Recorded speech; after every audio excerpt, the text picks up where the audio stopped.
Aleluia. Abra sua Bíblia comigo, querido. Provérbios capítulo 24.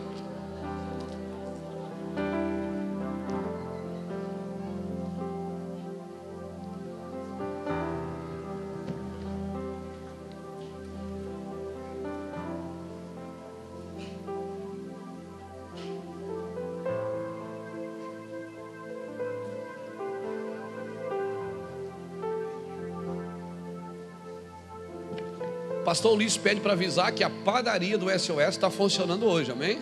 Você sabia que o Ministério de Recuperação, o SOS Vida Jovem, com resgate, com os trabalhos sociais, tem uma padaria agora, gente? Você sabia disso? A gente tem, não, é verdade, o pão agora é feito, tem profissionais do ramo. A gente ganhou uma padaria, né, Pastor Ulisses? O pão hoje já está fatiado? Não, isso merece.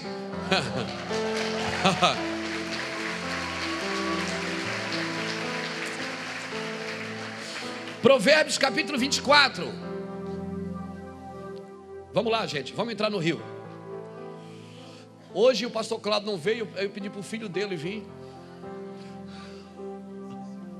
O substituto do pastor Cláudio, o filho dele já nasceu, vocês viram, né? Ficou mais bonito ou não ficou, irmão? Entendeu? Agora tem igreja que você já pode ir comigo.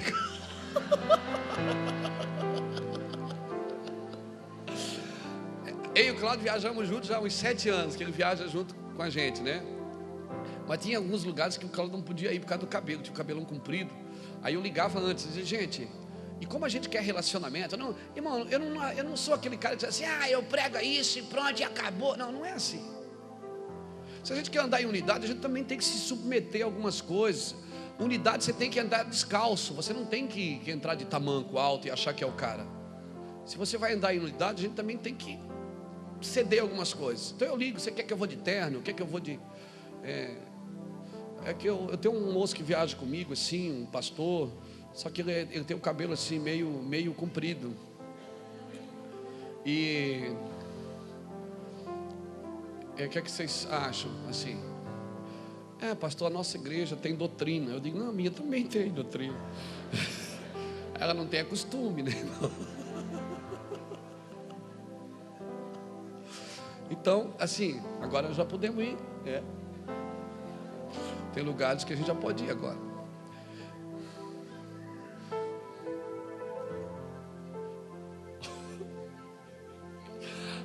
Provérbios 24, versículo 1 diz assim. Não, versículo 3. Com sabedoria se edifica a casa, e com entendimento ela se firma. Com a sabedoria se edifica a casa, e com entendimento ela se firma. Pelo conhecimento se enchem as câmaras de todas as substâncias preciosas e deleitáveis. Melhor é o sábio do que o forte. O homem de conhecimento aumenta a força. O homem sábio é forte, é melhor. Versículo 5. O homem sábio é forte, e o homem de conhecimento aumenta a força. Mas algumas traduções dizem, melhor é o sábio do que o forte. O homem sábio é forte, e o homem de conhecimento aumenta a força.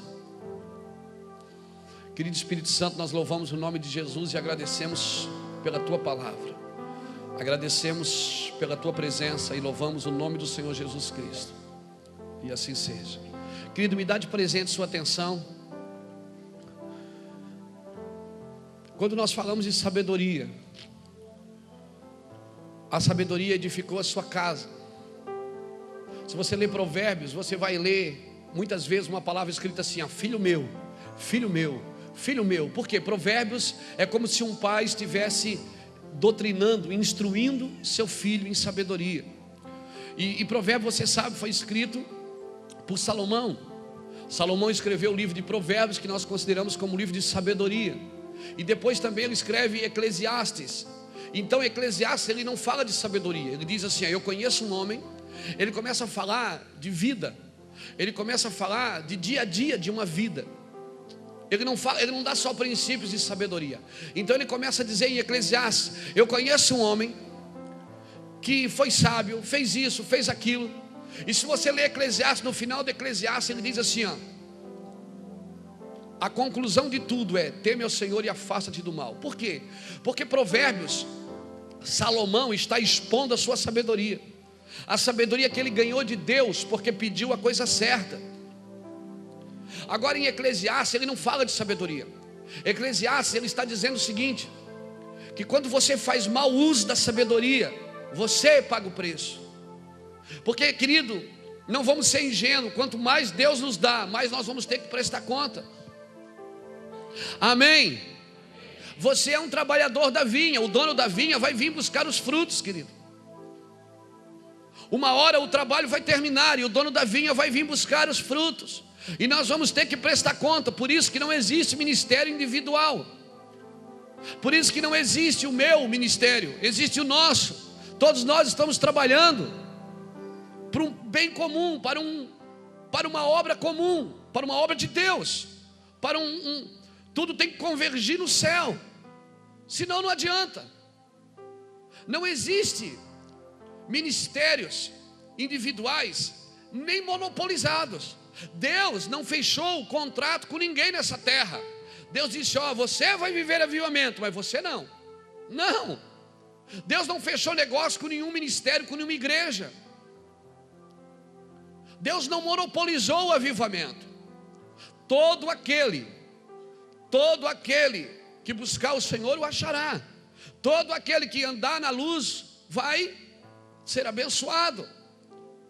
Isso não tem nada a ver com grego ou com judeu, com preto ou com branco, com pobre ou com rico.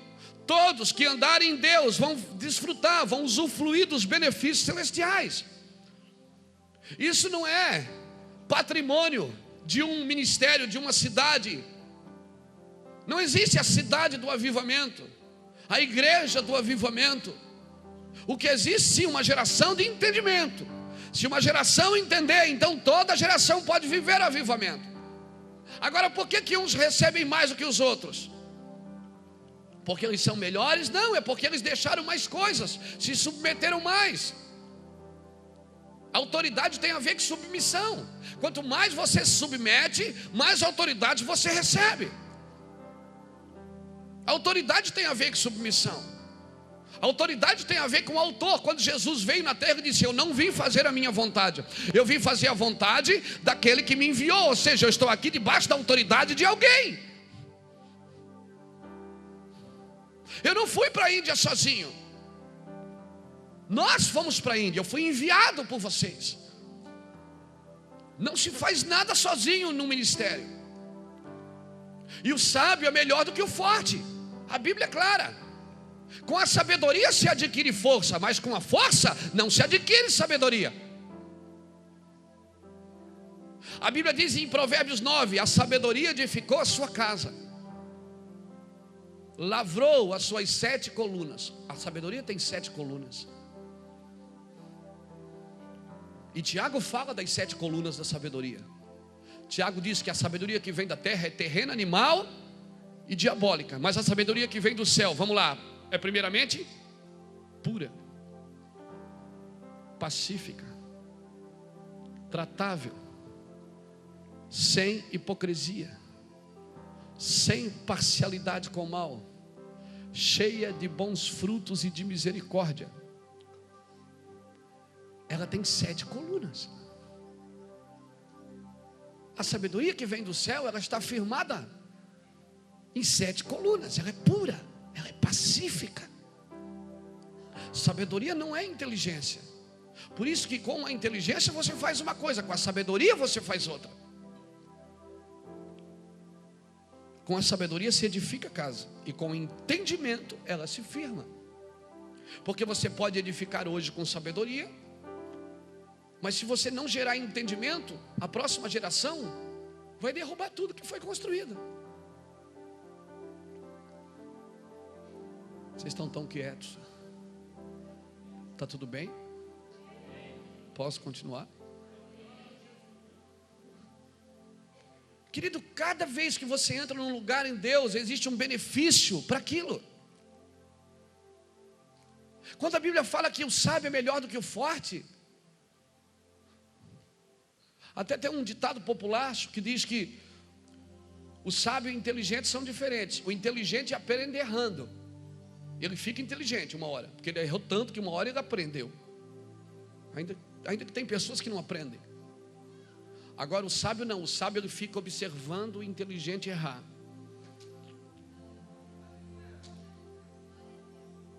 Aí ele não faz igual, porque ele observou o inteligente.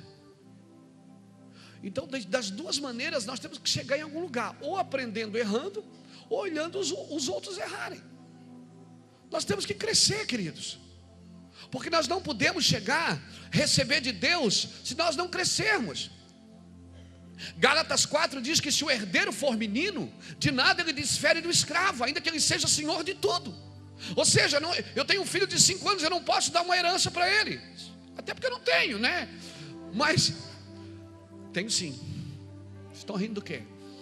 Eu tenho sim. Tenho uma herança espiritual, tenho um sacerdócio sobre a minha casa, tenho um cajado sobre a minha família, tenho um cetro sobre a minha casa. E a Bíblia é clara: o cetro não se apartará da sua casa. Mas ele não pode, materialmente falando, ele não pode receber herança. Mas ele é herdeiro. Mas ele não pode pegar. Mas ele é herdeiro. Por quê? Porque ele é menino. E se ele é menino, ele ainda é escravo, porque ele está debaixo de tutores. Ele precisa crescer para poder assumir o que já é dele. Eu tenho uma boa notícia para você: já é seu. Mas essas coisas você não recebe fazendo campanhas. Por que vocês ficaram em silêncio de novo, gente? Essas coisas não recebe fazendo campanha.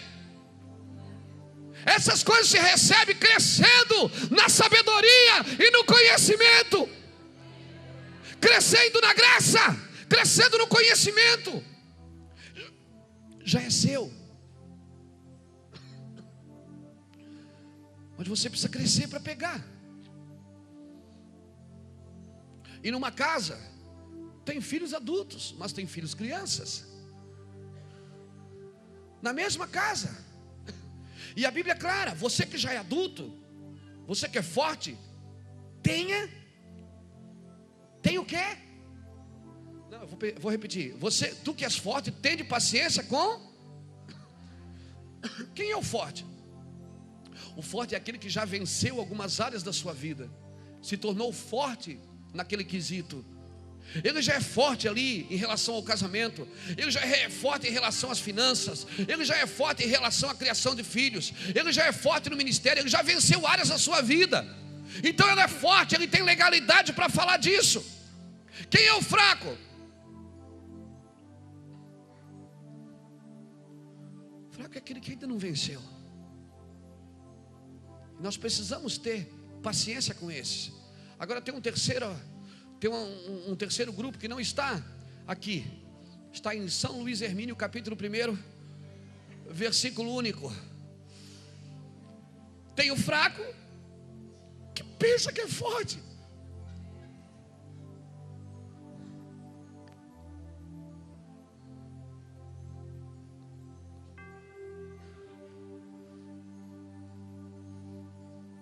O problema não é ser fraco, irmãos. Deus nunca vai te condenar e te culpar por nada que você não recebeu, que você não entendeu ainda. Deus não vai te acusar por nada que você não entendeu. Porque com a sabedoria se edifica a casa. Você está edificando, mas com o entendimento ela se firma. Se você não entendeu, Deus não vai te acusar. Você não tem entendimento. Não. Deus vai esperar você crescer. Ele vai esperar você crescer. O problema não está no fraco, o problema está quando o fraco pensa que é. E esse é o problema da igreja dos nossos dias. Pensa que é rica, pensa que não lhe falta nada, pensa, mas é miserável, pobre, cega e nua. E eu vou dizer uma coisa para você: pior do que não ter é não ter e pensar que tem. Porque quando eu não tenho e tenho convicção que eu não tenho, alguém me convence que eu não tenho, eu digo, puxa, eu preciso ter. Eu não vou deixar as pessoas pensar mais de mim do que eu sou, irmãos. Eu sei quem eu sou.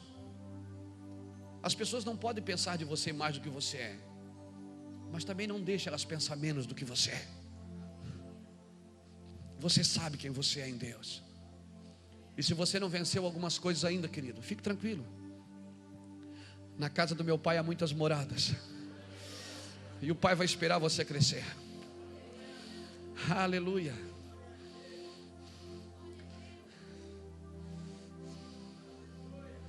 O pai vai esperar você crescer para você assumir o que é seu. Cresça, seja melhor por dentro. Aleluia. Não se ofenda mais. Pessoas que ofendidas, irmãos, elas não crescem. Elas ficam lambendo ferida a vida inteira. Elas lambem ferida a vida inteira. Alguém me feriu, alguém me machucou. Como é que Deus, às vezes Jesus me deixa em cada parafuso. Jesus pega Pedro, um cara que andou com ele 3 anos, obedecia a Jesus. Jesus chama ele de capeta. E Judas, o traidor, Deus diz, chama ele de amigo. Judas que traiu, Jesus disse, amigo. E Pedro que andava perto, ele disse, seu capeta do inferno, Satanás, sai de perto de mim. Por quê? Vem cá, pastor Machadinho. Vem cá, Gessé.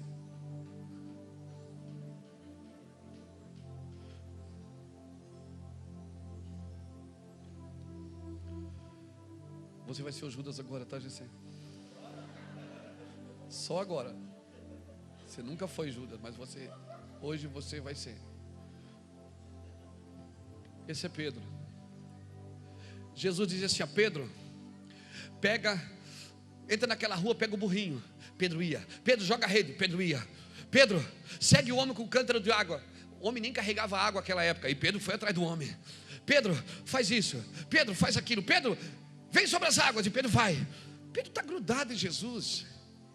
É inadmissível que alguém que está grudado em Jesus, irmão, não entenda o propósito eterno.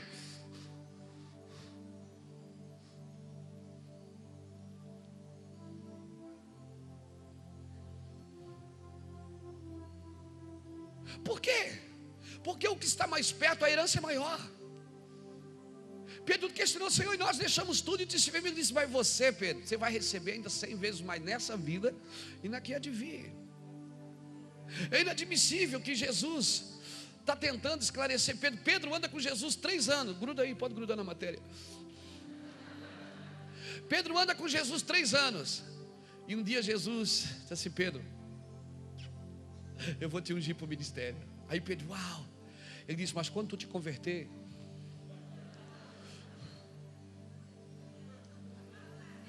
como é que alguém anda com Jesus 3 anos e ainda não é convertido?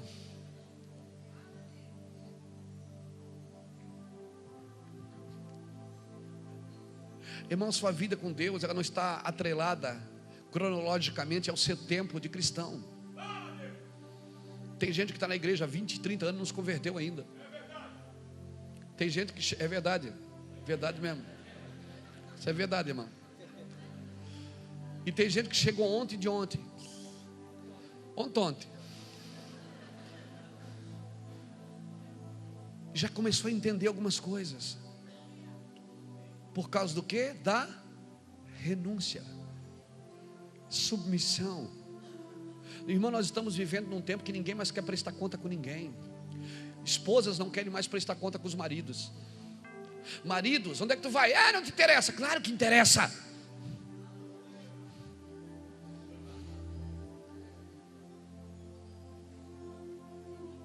Meu filho tem 22 anos.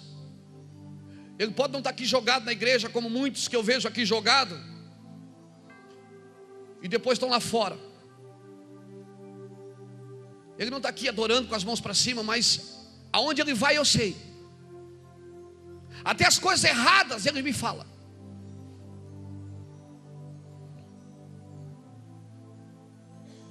Preste conta com seus pais, viu? Preste conta. Pais, preste conta com seus filhos. Quando eu fui dar meu carro para o pastor Lapa, eu fui conversar com meus filhos,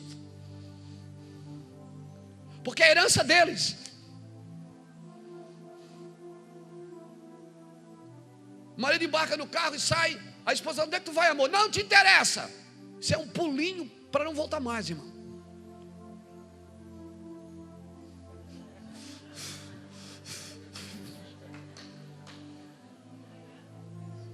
O diabo, irmão, não relativiza e não romanceia. Eu poderia estar pregando uma palavra aqui que eu estava com saudade de vocês, mas era de bater em vocês. Estou brincando. Nós estamos vivendo numa geração relativizada e romanceada. A alegria está no coração. Não relativiza e não romanceia as coisas de Deus, não. As coisas de Deus são com prestação de conta. Jesus prestava conta. Por que Jesus trabalhava de dia e orava de noite? Prestando conta com o Pai, prestando conta com os discípulos. Jesus estava dizendo: olha, gente, eu vou para Jerusalém, eu vou morrer. E ninguém entendia nada. Eles achavam que estavam num culto de avivamento. Uau, hoje nós vamos quebrar tudo aqui, Jesus, o fogo vai descer. Não, querido, isso não está relativizado apenas numa reunião. O culto hoje pode acabar mal, mas se você acabar bem, se você sair daqui bem, então nós alcançamos um propósito. Porque nós não trabalhamos para um culto, para uma reunião. Trabalhamos para uma geração. Estamos esperando uma geração crescer. Eu também estou crescendo. Também estou trabalhando para crescer. Eu ainda sou menino, 45. Tem muita coisa que eu preciso melhorar.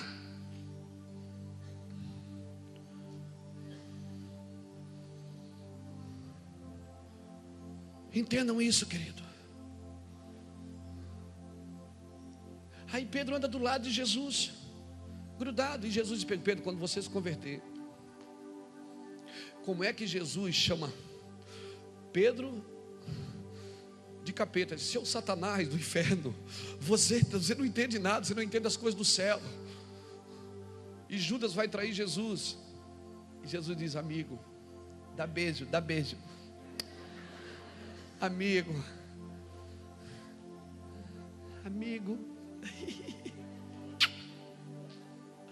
seu capeta do inferno.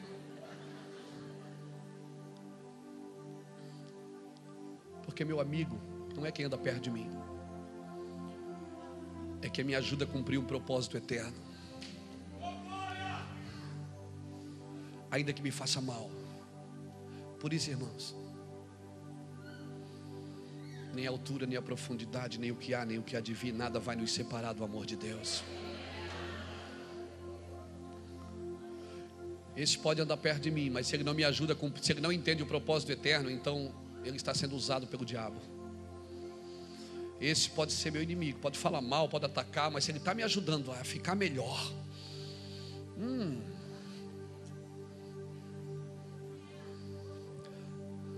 chega de relacionamentos emocionais na igreja. Ai, eu te amo tanto. 10 minutos depois já te odeia. Chega de relacionamento emotivos, porque a obra de Deus não é emoção, irmão. A obra de Deus é espírito, não é comida nem bebida, é justiça, paz e alegria no Espírito Santo. Então, se esse ele pode me trair, mas se ele está me ajudando a cumprir o propósito, dá beijo. Aleluia. Cada vez que você fala mal de mim, eu fico melhor.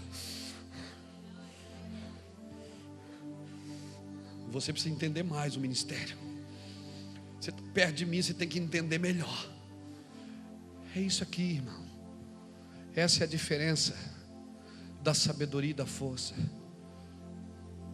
Com a sabedoria se edifica a força, mas com a força não se ganha sabedoria. Por isso que Jesus dizia assim: até quando eu vou ter que suportar? Vocês não estão entendendo. Agora fique tranquilo. Por que eles não entendiam?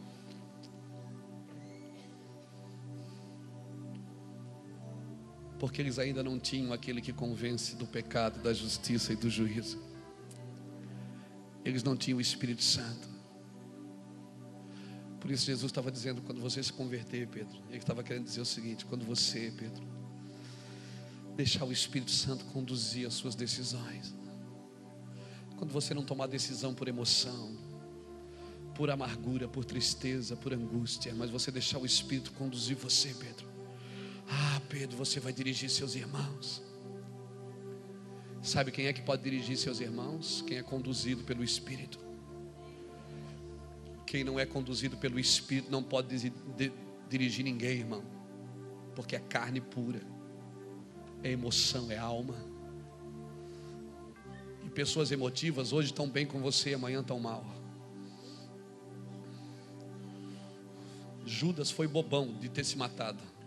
Porque se ele tivesse ido pescar junto com Pedro, naquele dia que Jesus chamou Pedro, Judas estava junto. Judas poderia ser chamado para o ministério. Eu acredito na misericórdia plena do Espírito Santo. Eu sempre acredito na misericórdia. Ela triunfa sobre o juízo. Obrigado, Pedro. Obrigado, Gessé. Essa obra não se conduz com força.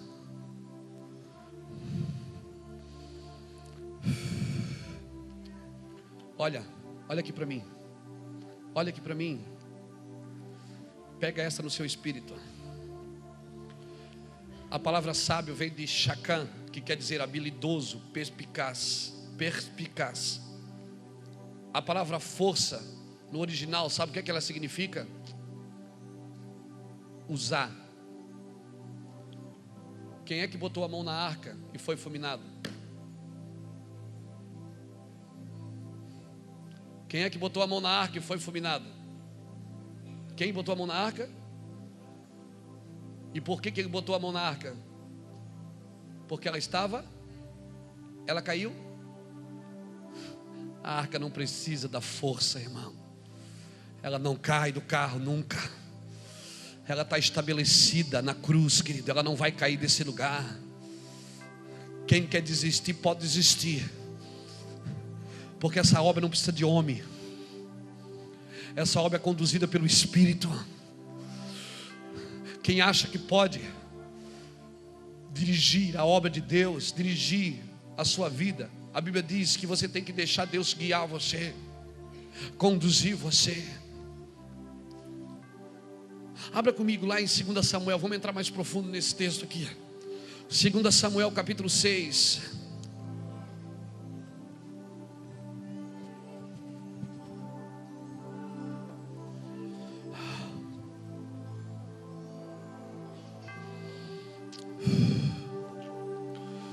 Samuel capítulo 6.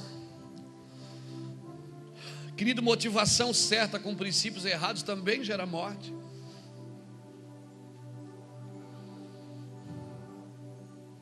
Segunda Samuel capítulo 6, versículo 3 diz assim: puseram a arca de Deus num carro novo e levaram à casa de Abinadab, que está ao alto da colina. Uzá e Aiô, filhos de Abinadab, guiavam o carro novo.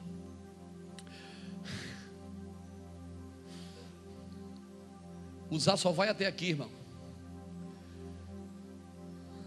Você pode guiar coisas, mas a arca não. Só quem conduz isso é o Espírito. Só quem conduz é o Espírito, amém? Por isso, se você já está forte ou se você ainda está fraco no entendimento, não se preocupe, apenas cresça. Não permita que ninguém oprima você. Não permita que ninguém venha ludibriar você. Não permita que ninguém venha dominar você.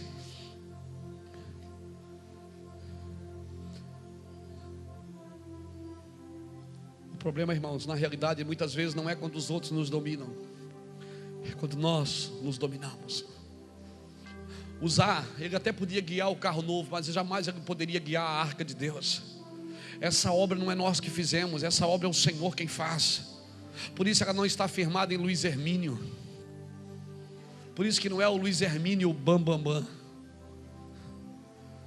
Longe de mim achar que eu posso levar a glória de Deus do meu jeito. Sabe por que o rosto de Moisés brilhava e ele não percebia? A Bíblia diz que quando ele desceu do monte, o rosto dele brilhava, mas ele não percebia. Porque quando você busca a presença e não a glória vem, você nem percebe que ela está com você. Deus te usa e você nem dá conta disso. Porque não é dom que você quer, não é glória que você quer a presença. E a glória se manifesta através de você, e você nem, as pessoas estão na unção. Tem dia que você está quebrado em casa, as pessoas te ligam: pastor, que palavra abençoada. Você diz: uau. Às vezes as pessoas me seguem no Twitter e dizem: pastor, que palavra. Eu digo: que palavra? Estou aqui chorando, quebrado, saudade de casa. O que tem dentro de você é muito maior do que você. É muito maior, querido.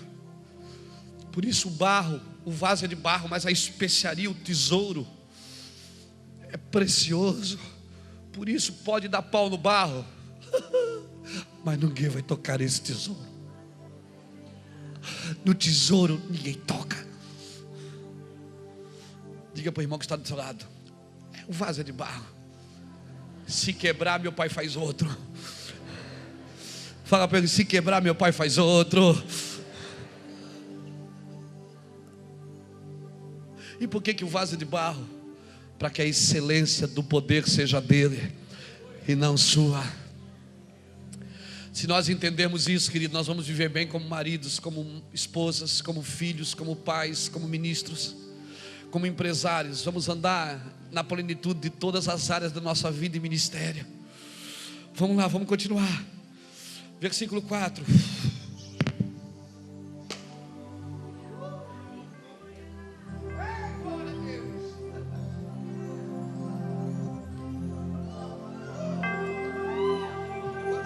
Um pouco, libera um pouco da unção nesse lugar. Solta um pouco, solta um pouco.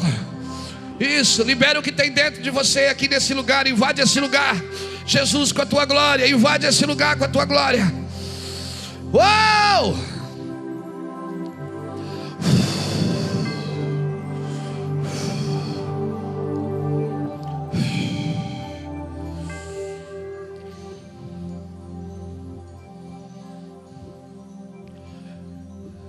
Quando a glória enche o templo, os ministros não conseguiam ministrar, porque quando Deus ministra, ninguém mais faz nada, irmão.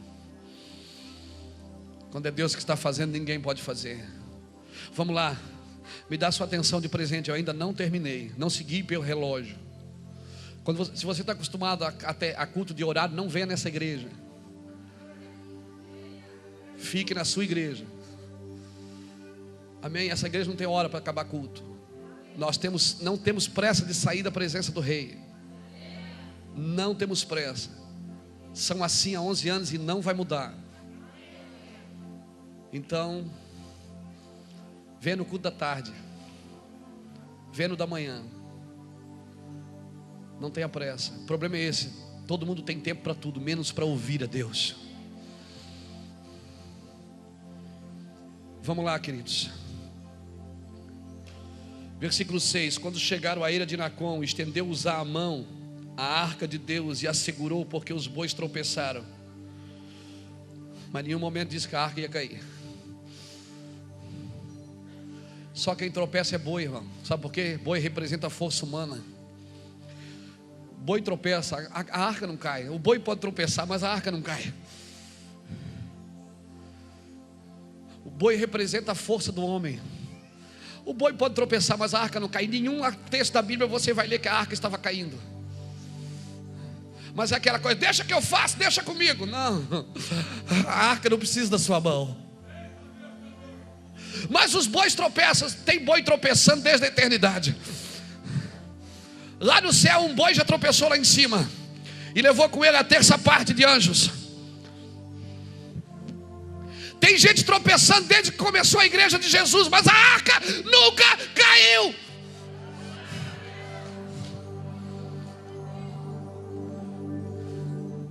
Não pare naqueles que tropeçam.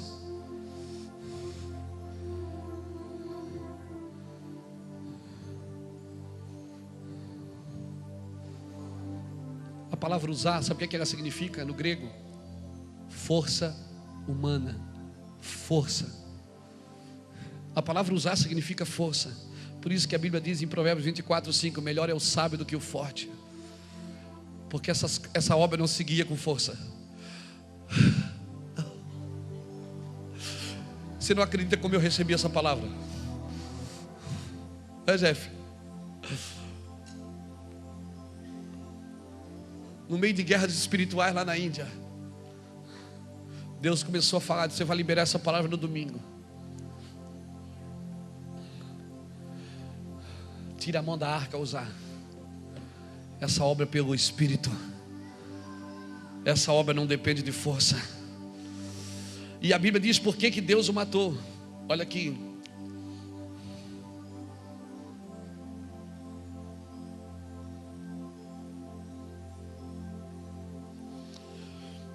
Então a ira do Senhor se acendeu contra Uzá, e Deus o feriu ali por sua irreverência. Agora eu pergunto para você: a arca parece que vai cair, eu meto a mão em reverência? Eu quero ajudar. É irreverência eu querer ajudar? Não, querido, meça bem se você está ajudando mesmo. Às vezes você está atrapalhando o trabalho de Deus na vida das pessoas. Que tem pessoa que ninguém pode ajudar. Ela precisa passar o que precisa.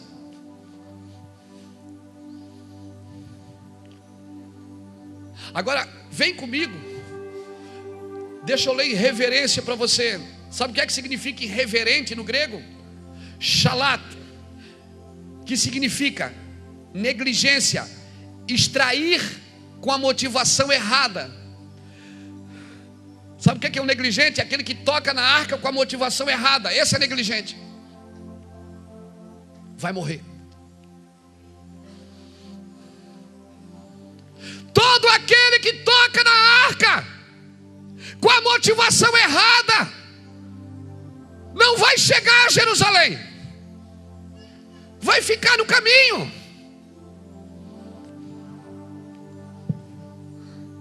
Mas eu só quero ajudar. Mas se a minha motivação está errada, eu não ajudo em nada.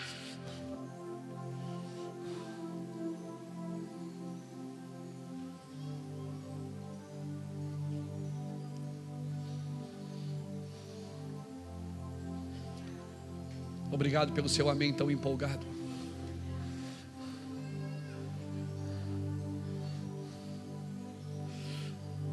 Agora, para a gente encerrar, abra comigo Zacarias capítulo 4.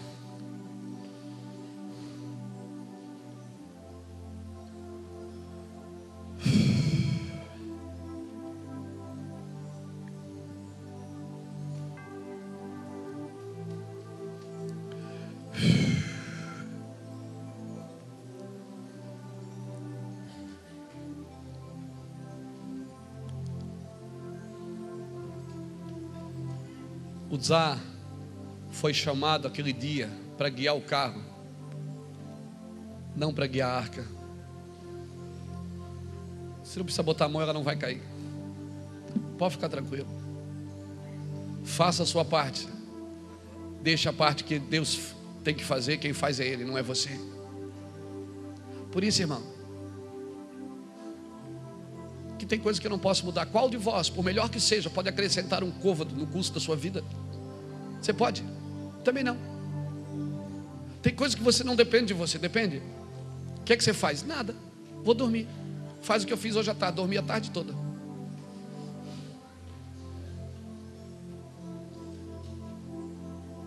Pastor isso, pastor aquilo. Tá bom, vou dormir. Acordei cheio de amor, cheio de revelação. Porque o reino dos céus é assim. É semelhante ao homem que lança a semente na terra e vai dormir, diz a Bíblia, não sabendo ele como a terra por si mesmo frutifica. Marcos 4:23 diz isso. Salmo 127 diz: se o Senhor não edificar a casa, em vão trabalham os que edificam. Inútil vos será acordar de manhã, comer pão de dores, porque o Senhor dá aos seus amados vai dormir.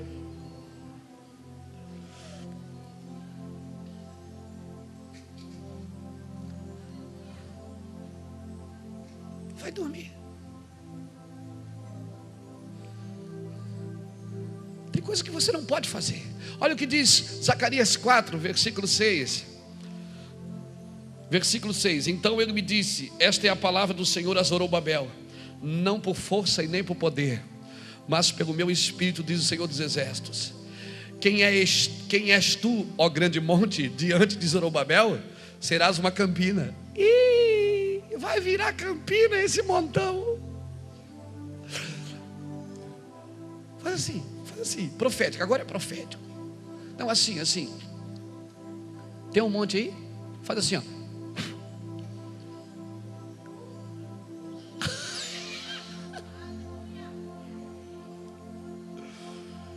Quem és tu, ó monte, diante de Zorobabel? Agora nós precisamos entender por que Zorobabel recebeu essa palavra. Quem foi Zorobabel? Zorobabel foi nada mais, nada menos do que o líder do primeiro grupo de exilados que retornou da Babilônia. Sabe o que é que significa a palavra Zorobabel? Semeando na Babilônia. Quem quer semear na Babilônia? Então diga para o irmão que está do seu lado: não é por força, nem por poder, é pelo meu espírito. Quem é que Zorobabel guiou? O primeiro grupo de exilados que saiu da Babilônia. Eles estavam voltando para onde? Para Jerusalém. Para fazer o que em Jerusalém? Reconstruir Jerusalém. Reconstruir a cidade. Essa geração foi chamada para entrar na Babilônia, semear na Babilônia, levar os cativos de volta para Jerusalém. Zorobabéis dessa geração, não é por força e nem por violência, é pelo meu espírito, diz o Senhor. Não é por força.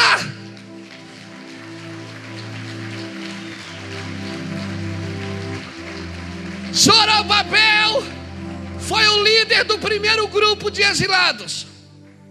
E quando nós pregamos aqui, que nós dissemos: Deus vai libertar os cativos. Não é Deus que vai fazer isso, é você, Zorobabel. Você quer lidar com um cativo? Quem são os cativos da Babilônia? São pessoas que estão sendo oprimidas por lideranças humanas, pessoas oprimidas por regimes humanos. Babel é lugar de confusão. Tem um povo que está entendendo, irmão, está voltando para Jerusalém. Tem um povo que está entendendo. Agora, até esse povo que está entendendo vai precisar de Zorobabéis. Eu estou disposto. Eu estou disposto. Vamos precisar de Zorobabéis, vamos precisar de Neemias. Eu estou disposto a pagar o preço. Eu estou preparado para todo tipo de crítica, para todo tipo de perseguição. Eu sei quem é Jesus, e eu sei o que eu fui chamado para fazer. Eu sei. Eu não sou pregador de campanha. Quando alguém me chama e diz: pastor, eu queria que você viesse à igreja. Para quê? O que é que você quer que eu vou fazer aí?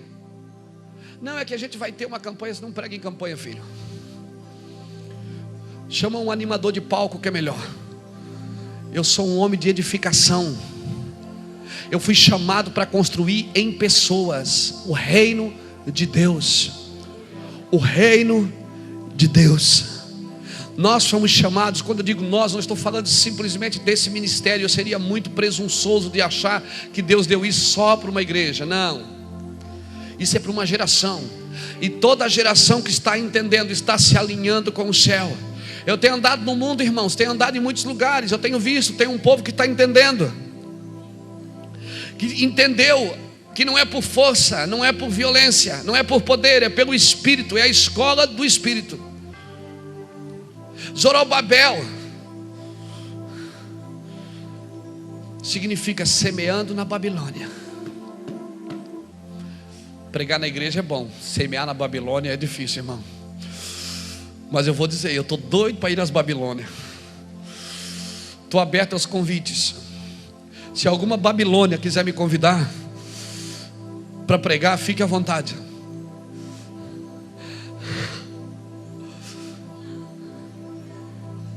Porque eu sou guia de cativo, sou guia de exilado, de pessoas que foram abortadas no ministério, pessoas que tiveram que sair de Jerusalém para ser escravas na Babilônia, escravas de visão humana, escravas de estratégia humana.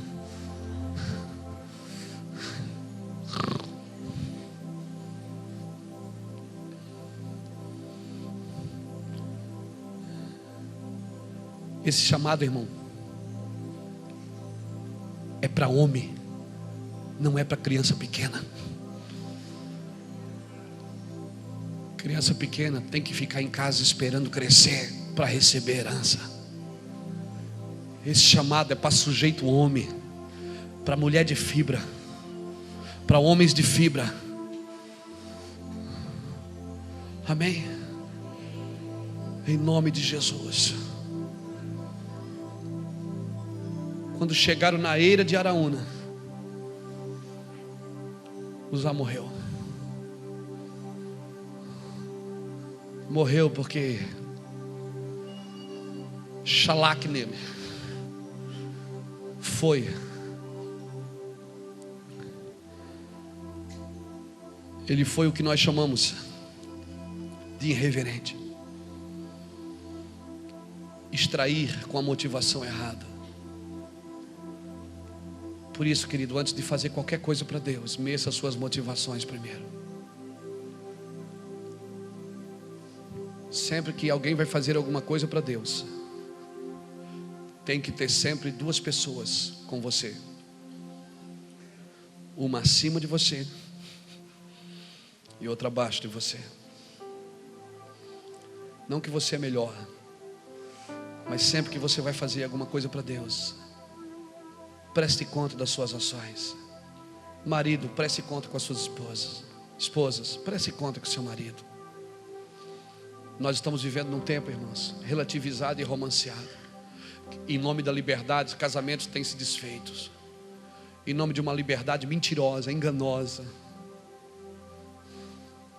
Que não é uma liberdade, é uma liberdade carregada de imoralidade. Uma liberdade carregada de imoralidade. Isso não é liberdade, queridos. Eu vou dizer o que é liberdade para você. Liberdade é você ser responsável com tudo aquilo que Deus colocou na sua mão, e isso não ser um peso na sua vida. Isso é livre. Isso é ser livre. É você ter tantas responsabilidades na sua vida. Você está tão carregado de responsabilidades, e isso não é pesado, é gostoso. O meu fardo é leve, o meu jugo é suave. Vinde, aprendei de mim, porque sou manso e humilde de coração. Não toque na arca. Ah, mas o boi tropeçou. Bois vão sempre tropeçar, mas a arca não vai cair. Ela nunca caiu, pastor Jackson. Ela está firmada na cruz, ela nunca caiu. Não toque com a sua força humana naquilo que não te diz respeito. Por isso que quando Davi trouxe a arca de volta, agora no jeito certo, no ombro dos sacerdotes, a cada 6 passos eles matavam o quê? O boi. Davi estava dizendo: boi, aqui você não tropeça mais. Boi, aqui não tropeça mais. Boi representa a força humana. Davi estava dizendo: eu não levo essa arca de volta para Jerusalém na força do homem. Por isso eu sacrifico os bois. Se você não sabe o que fazer, está perdido, acordou de mau humor, está mal, está ruim, está difícil, vou dar um recado, conselho para você. Compra um CD do Sede de Ti, bota no sonzinho na sua casa e fica lá. Fica lá até você ser carregado das suas convicções de novo.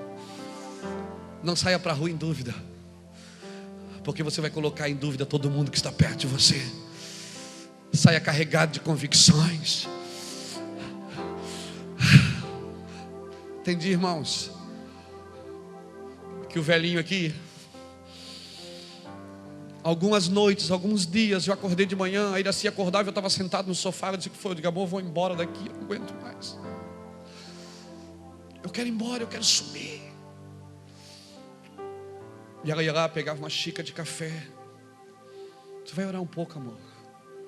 Vai orar, você vai ficar bem. Eu digo, eu vou orar. Aí botava aquela música. Tu és minha força, Deus.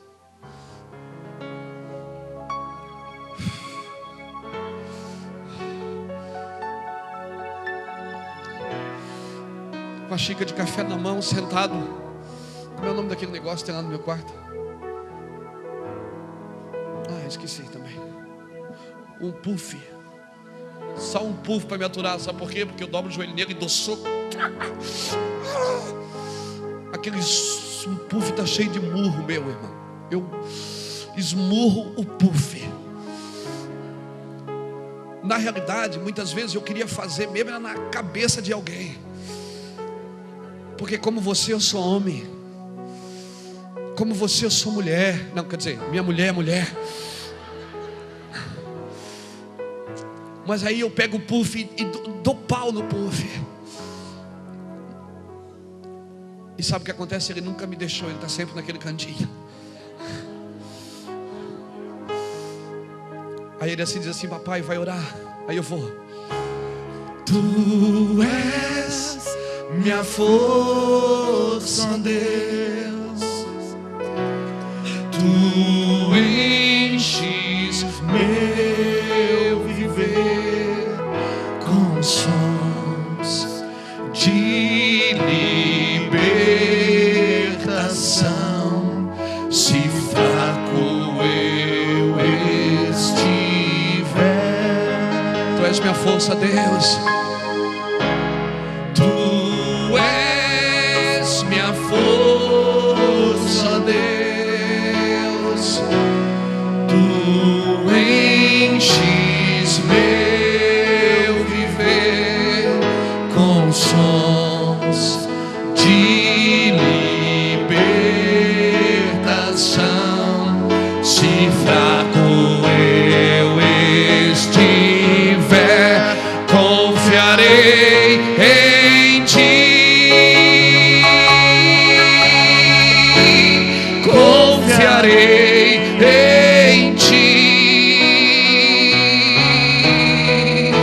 Sendo fraco, vou dizer: forte sou no Senhor. Confiarei em Ti. Eu confiarei em Ti. Aleluia! Fique de pé comigo. Sendo fraco, vou dizer: forte sou no Senhor.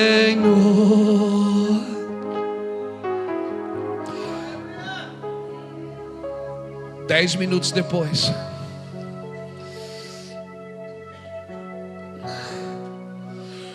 eu faço um carinhozinho no puff e digo: nós vamos continuar, nós estamos juntos.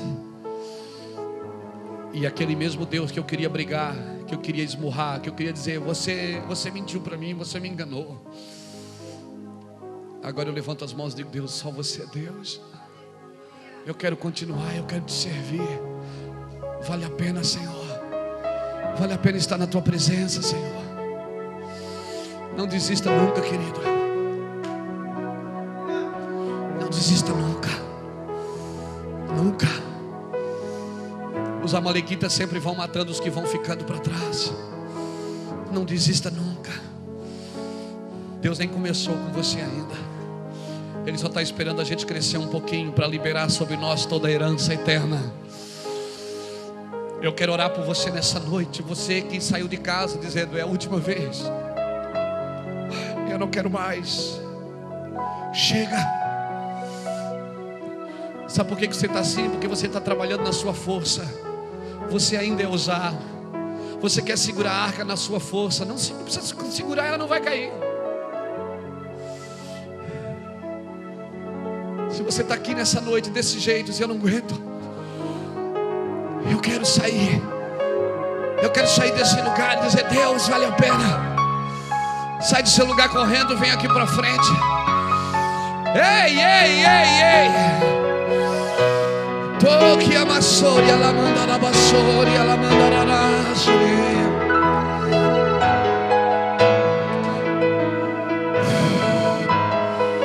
Não é por força e nem por violência, mas é pelo meu espírito. Chegue mais para frente, chegue mais.